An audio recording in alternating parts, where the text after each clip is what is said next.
name's Mike Haas. I'm the manager of the simulation analysis and test team at Saratech. And today's topic, we are going to be talking about CAE data management. And in this case, it's Femap and the Teamcenter integration within Femap. So before we get into that, I did want to talk a little bit about the stages of data management. So we break them down into 3 stages. So here on the left, the siloed stage. This is where we have all of our CAD, our CAE, and our requirements. And everybody's very siloed here.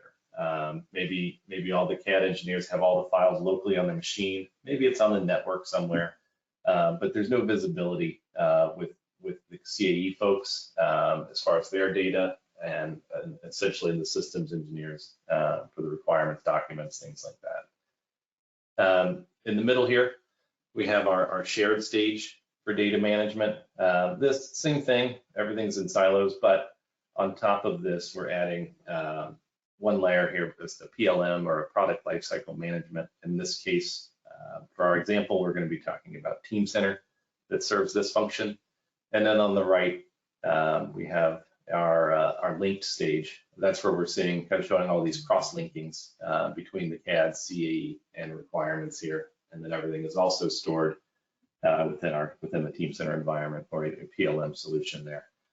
I'll talk about each one of these here on the next slide. Okay, so for the first one here, the siloed, again, there's no data linking between CAD, CAE requirements. And this leads to a very difficult time to identify any impacts, the impact of any change or updates to any of the CAD, the CAE, or the requirements documents. If you change a requirement from, say, 100 pounds up to 200 pounds, like, well, what does that change impact on the CAE analyses or the CAD? It's a very manual process to try to identify the impact of those changes or that update. Also in this siloed stage, finding the latest and greatest data is a very difficult effort. Sometimes, unfortunately, a lot of new companies or startup companies that haven't really come up the maturity curve, they're operating in this environment. Maybe you have your data stored under a project name or a project number. Sometimes it's even the person's name. And there's really no way to tell what is the latest and greatest if that person is not around to point you in the right direction.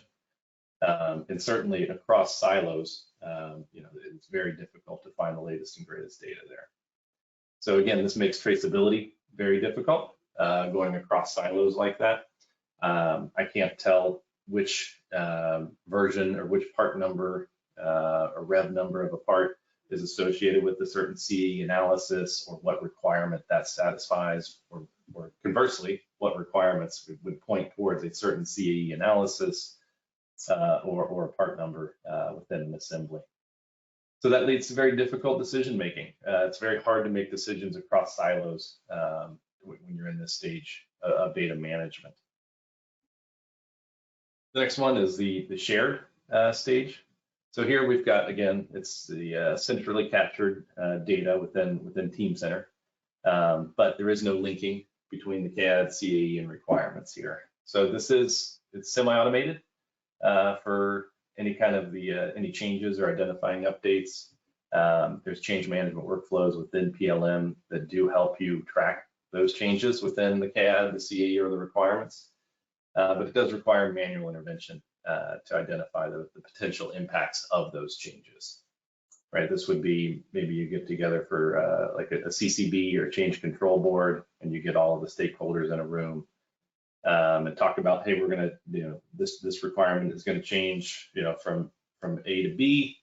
What impacts does that change have on the CAD or on the CAE, and will things need to be updated based on the change to those requirements? So again, it's a semi-automated workflow, but it's still a little difficult to identify impacts of changes and updates. Finding the latest and greatest data, is a little easier.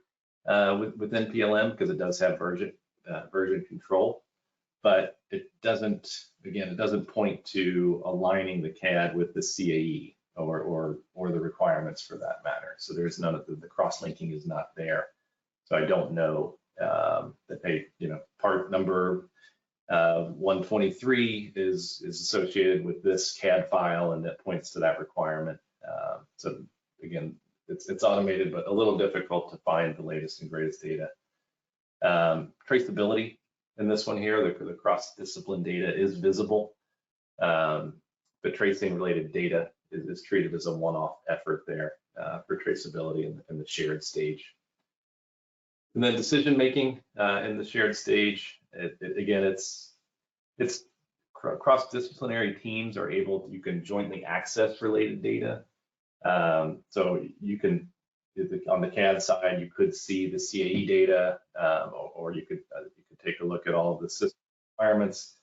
But it would really take an overall knowledge of those data linkages within those silos to understand the impacts of a decision making. So that would be like maybe a system engineer would have visibility of, if we're going to change, say, this requirement again from 50 to 100 pounds, what kind of impact is that decision going to have on the CAD or the CAE? Or if we're going to change materials or anything like that. So there's usually maybe one person that has an overall knowledge of the system, but if that person's not available, it's very, very difficult to make decisions. And on the linked stage here, so again, everything's centrally captured within PLM, but now we do have those cross links between CAD and CAE and requirements. So that way, any change to a requirement it automatically kicks off a workflow, and I would identify the proper stakeholders to notify within the CAD or the CAE worlds there, that what those changes would impact. So again, that's where we would like to get, where everything is automated, and if we update the CAD geometry, or maybe we change a radius within the CAD, well, the CAE analyst would automatically be notified once that geometry is checked in that, hey, the geometry has changed, this may require a rerun. So again, that's automated. So that's very nice to have there. Latest and greatest data here. So again, it is version controlled, and then the links do enable manual validation of version alignment across the CAD, CAE, and requirements. And so traceability in this link stage, it is built in, right? So we have traceability of the in-between silos, right? So the CAD, the CAE, and the requirements, you can clearly tell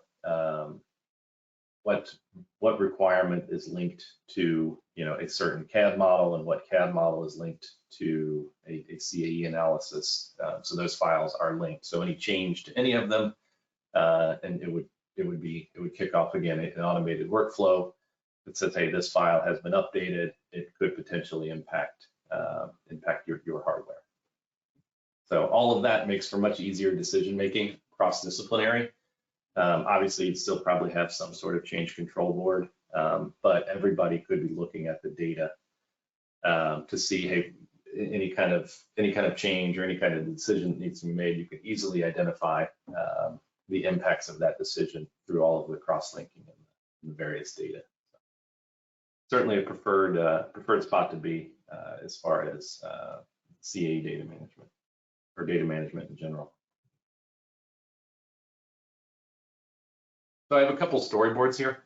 The first one here is the siloed approach we just talked about. The system engineer here, Elliot, is putting all of his requirements within his requirements repository. Michelle, our CAD designer, is putting all of her data, looks like in this case Solid Edge, putting all of her models in the CAD repository. And then this is Matt on the right. He is our stress analyst, and he is storing all of his Femap models within Teamcenter, within his CAE repository here, and everything's very siloed.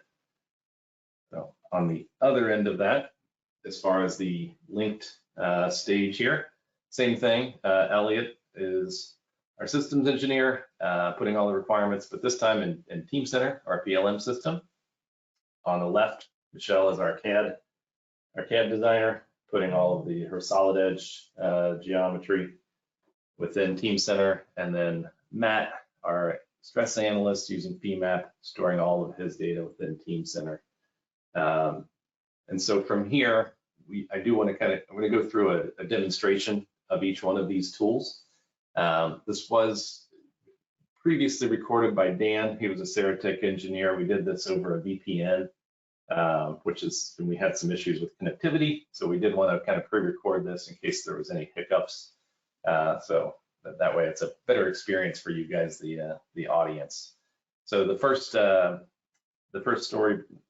of the demonstration is the systems engineer, Elliot, is going to be showing you how the requirements are loaded in the Teamcenter and what the Teamcenter interface looks like.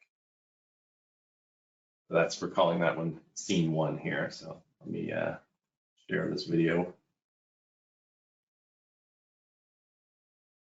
There we go. So just quick background, just for those of you that may not know, Teamcenter is a PLM system, product lifecycle management, and it's used across an enterprise. Could be a small company or a very, worldwide, company, but it's used to manage, as PLM implies, the life cycle of the entire product, from conceptual design to requirements, as we're talking about here, through the design, analysis, even the manufacturing, right? The entire life cycle of the product. So this is what we're looking at here is what's called the Teamcenter Rich client, and this is an installation on your computer, of course, like any other app or software program. But there's different user interfaces, so you can also access the same environment through a browser. So this is what's called Active Workspace, and this is not, of course, the Teamcenter demo or sales pitch or anything like that. But I just want to set the background, and I'll show you explain what we're looking at here. So, by the way, this is a virtual machine that I'm accessing right now remotely at our office here nearby in Mission Viejo, and this is just a virtual machine with the Teamcenter environment set up already with all the software installed. So I can access either once I sign in here, and I'm just using this, John Smith, just kind of as a dummy user. But realistically, everybody would have their own account, right? Their own permissions, right? So in our background that Rick was explaining, we have, let me go back to the PowerPoint. So we have Elliot is a systems engineer, right? So Elliot is going to have different permissions, different access than Michelle, who is the CAD designer, than Matt, who is the analyst. All right, so just keep that in mind. When you see John Smith, I'm just using the same user name for all different roles here. So if I sign in here to either the Rich clients or Active Workspace as Elliot, the systems engineer, I can see everything, right? I can see all these different projects that have been set up. For example, Project A. Let's look into Project A. I have an item for requirements, right? As Rick explained, this is where most projects may start out with, right? Whether it's the very high level system level requirements or drilling down into the CAD requirements, the FEA requirements. Everybody has access to this. So me, as Elliot, the systems engineer, I can start creating these, right? Whether it's Word documents, here you can see there's a Word document, right? These can be PDFs, Excel sheets, whatever format, right? Teamcenter can manage all of your data, which is what makes it so powerful. Everybody's looking at the same data, the same correct vision. There's no guesswork. There's no, manual emails or manual sending back and forth over the wall, if you will. All right, so that's, again, just the background. This is, what Elliot, the systems engineer, would see, would create. He'd work on these requirements, for example. So one other thing that Teamcenter gives you is workflows. So Teamcenter comes pre-installed, of course, with a huge library of different workflows, which, workflow basically is an automated process, right? They can be used to kick things off, if you will. So, for example, the CAE workflow, right? You set the different roles. So whether it's Elliot, the systems engineer, or some other manager that's creating and kicking off this workflow, we have a new project, we have a change to the requirements or whatever it might be.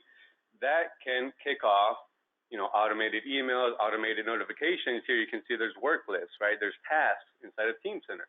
So when Michelle, the CAD designer, or Matt, the analyst, signs into Teamcenter, he'll see a notification right in Teamcenter. Hey, you have a new task, right? There's been a revision to the CAD model. You need to perform a new analysis, right? So all that is automated, as you can see here in these workflows. And these are, of course, fully customizable, right? You can have these workflows set up to do, CAD revisions, CAE analysis revisions, whatever it might be. This is just kind of a preview, right, of what these workflows look like.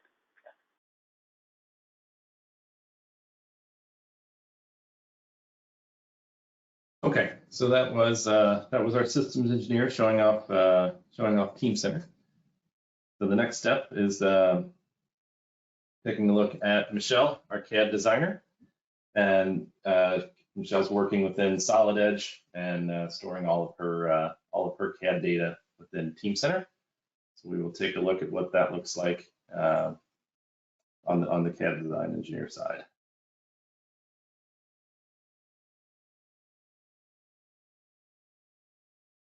Perfect. So now keep in mind I'm switching roles here. So now I'm acting as Michelle, the CAD engineer or CAD designer, right? So this is Solid Edge, one of Siemens' CAD tools.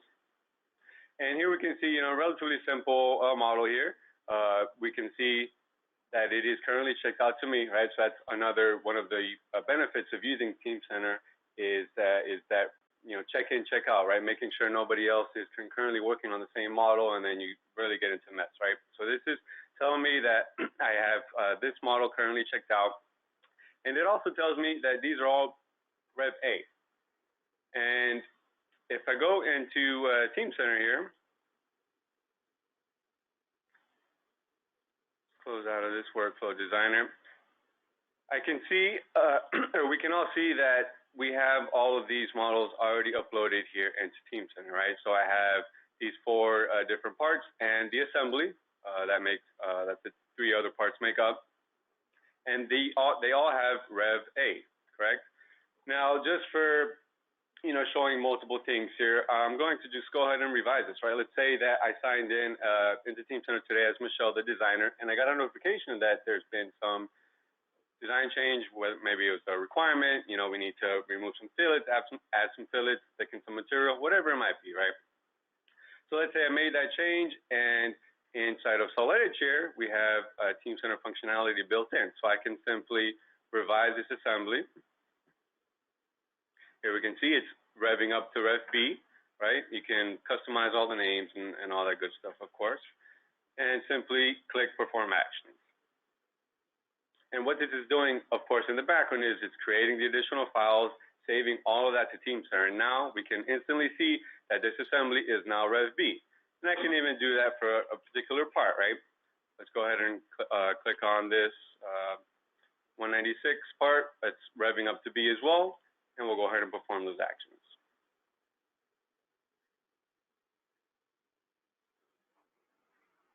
So here we can see, now that I loaded this back up, we have these Rev B shown, right? So there's no question, right? This is the power. This is the benefit that you have by using Teamcenter, for example, because as soon as I go into this project and I see these parts, I already know. I instantly know that this part and the assembly are at Rev B, right? So there's no question of what's the latest revision, what do I need to open? There's no manual back and forth or sending of files, right? This is all instantly updated as you just saw.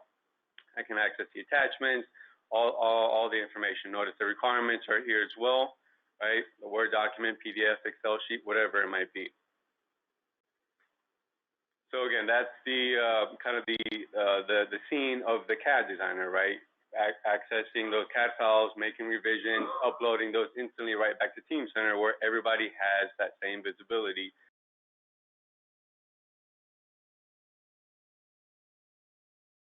Okay, so that was Michelle, the CAD designer, working within Teamcenter and Solid Edge there. The next scene is we're finally going to take a look at Matt, our stress engineer, working within Femap and showing off the integration that it now has with Teamcenter. This is the first iteration of Femap to integrate with Teamcenter. So it was a pretty big improvement. We'll go ahead and show you what that interface looks like and how that integrates with Teamcenter.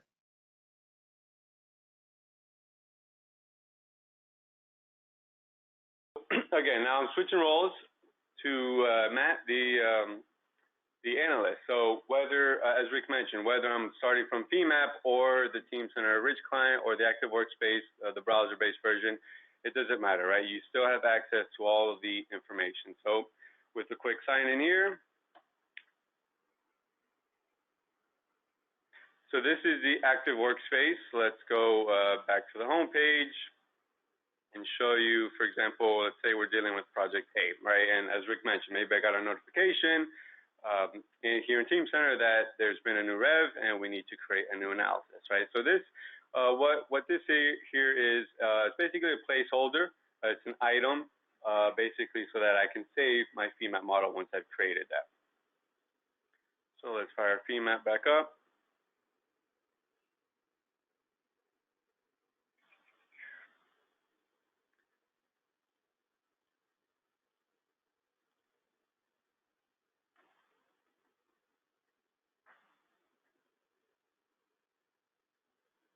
There we go. And what's beautiful about this this Teamcenter integration is that you can click this open dialog and search for files, right? I don't have any model created yet. I'm going to start straight from the CAD, right? So instead of opening an existing Femap modfem, I can import geometry, right? So let's, you know, maybe if I forgot the exact item number, I can go back at any time and see that it's 193 is the assembly, right? So I can search for that 193, revision A. Oh, missed a zero there. Here we can see the geometry. I'll do latest working and instantly import that JT assembly, which again came from Michelle, the Solid Edge CAD designer. And from here, we've got a few minutes. This will just take a minute or so. I will go through an analysis here. So let's go ahead and just do a simple tap mesh on the 3 pieces of geometry here. I don't need to bore you all with the details. You're all Femap experts, of course. But I'll quickly create some connections here.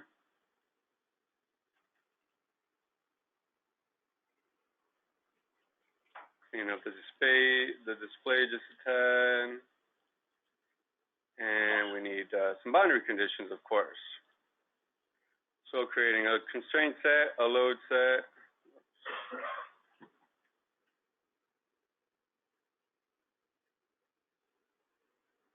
And keep in mind, as I'm working through this could have been an existing model, right? I'm starting from scratch just to show one example workflow, but this could have been an existing model that I opened and just modified it. Maybe I needed to refine the mesh, change the load, whatever it might be.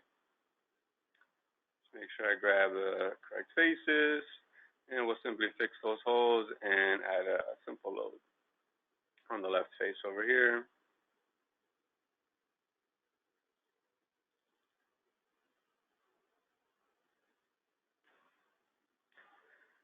Alrighty, and that's pretty much it. This will just take 10 seconds to solve. There we go, yeah.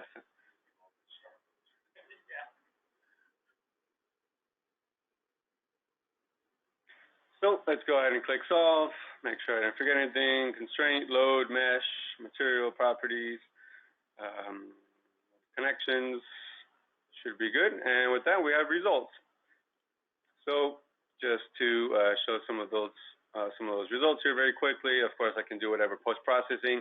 And one other important thing to keep in mind is, as an analyst, you might run through multiple iterations, right? I mean, unless you're what's that? Exactly, multiple load cases, but even just iterations of your own analysis, right? Refining the mesh. Obviously, for most analyses, you're going to start basic, right? Just make sure it runs properly, you get results, and then from there, refine the mesh or add contact, change your contact parameters, add whatever complexity it is you might need to your model. You know, not even getting into, you know, design revisions or other requirement changes, for like a load change, for example. So now that I have this analysis complete, I can save it straight to Teamcenter. So clicking Save here under the Teamcenter PDM tab. You first need to, of course, save it locally, and I'll just save over one I already have here.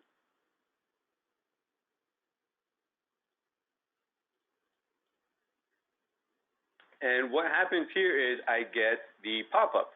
This is asking me, okay, well, where in Teamcenter do you want to save it? And I showed just a couple minutes ago that I have this placeholder, which is just item number 197 is the placeholder for my Femap models. So I'll simply search, there you can see, and now I just give it a name, right? We'll call it Project A, Rev A. FEA. And depending on how far along you are in your analysis process, you can choose to check it in back into Teamcenter, meaning you're done, somebody else can access it if needed. All right, so it's completely up to you. In this case, I'll just leave it checked out to me. Let's say I wanted to save the Femap model to Teamcenter, but continue working on it. And let's jump back to Teamcenter here.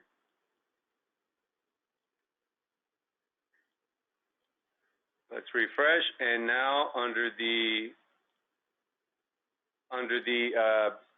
item here, 197, here we can see under revision A, right? Again, this is the beauty of managing your data with Teamcenter, right? There's no question that this analysis, you can see this is my modchem that I just created and saved right to that item revision inside of Teamcenter. From here, I can, of course, create another revision, whatever it is I might need to do.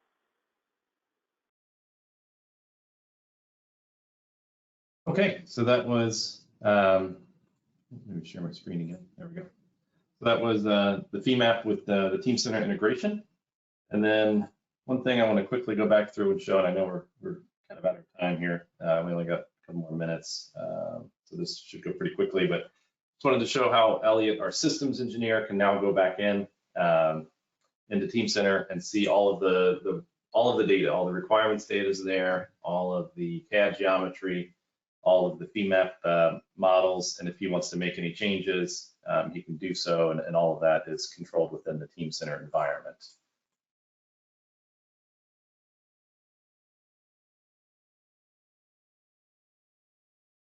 So yeah, just to basically reiterate, so now that the CAD designer and the Femap analyst have both concurrently worked on the design, the solid edge CAD models are there with the correct revisions, right? Notice some of these have B as a revision. My analysis is still on Rev A, but I could of course revise that if needed, right here in inside of the Rich client or whichever interface you choose. There you can see instantly I've now created a new revision B. And again, this is completely up to you. If you choose to, depending on what the change is, right? If it's just changing the mesh size or whatever it might be, you may not require a design change, right? It might just be a revision to the analysis, right? So you can choose to reuse that mod fem or just start from scratch, right? Whatever it is you might need to do. And at the same time as Elliot, the systems engineer or the manager, whatever it might be, he can rev the requirements, right? So clicking on this level again, just changing roles here, I can revise the requirements document, right? Change the load, change whatever other requirement it might be. And again, these can be Word documents, Excel sheets, PDFs, whatever it might be. Teamcenter can manage it all.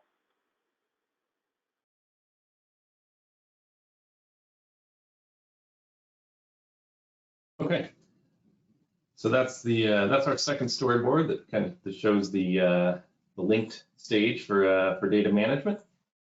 And just a quick comparison here of the two. We've kind of already gone through this. There's no shared repository or data linkage. This is a siloed approach, right? So it makes finding the latest and greatest data very difficult. Traceability is very difficult. Decision making, again, all of it. It's a very manual process. It relies on physically talking to somebody, walking over and talking to them, or starting an email chain, things like that. And then again, on the right is our shared repository with the data linkage, and everything's much more automated workflows, good traceability, decision making, much easier there. So I think that's a good place to be, or a good place to